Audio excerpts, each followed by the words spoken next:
পহেলা ফেব্রুয়ারি থেকে চট্টগ্রাম কক্সবাজার চট্টগ্রাম রুটে চলাচল করবে নতুন দুটি ট্রেন সৈকত এক্সপ্রেস ও প্রবাল এক্সপ্রেস। কক্সবাজারের স্টেশন মাস্টার মোহাম্মদ গোলাম রব্বানী বিষয়টি নিশ্চিত করেছেন। তিনি জানান, ১৬ বগির ট্রেনের এক একটিতে আসন থাকবে ৭৪৩টি করে। মূলত বর্তমানে এই রুটে চলাচলরত অস্থায়ী বিশেষ ট্রেনটি এখন থেকে নিয়মিত চলবে। এর বাইরে নতুন আরেকটি ট্রেন যুক্ত হলো। রেলওয়ে সূত্র জানিয়েছে, সৈকত এক্সপ্রেস প্রতিদিন ভোর ৬টা ১৫ চট্টগ্রাম থেকে ছেড়ে সকাল ৯টা ৫৫ কক্সবাজার পৌঁছাবে।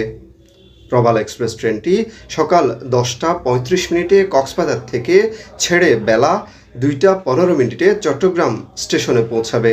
চট্টগ্রামে আসার পর প্রবাল এক্সপ্রেস বেলা ৩টা ১০ চট্টগ্রাম থেকে ছেড়ে সন্ধ্যা ৭টায় কক্সবাজার পৌঁছাবে।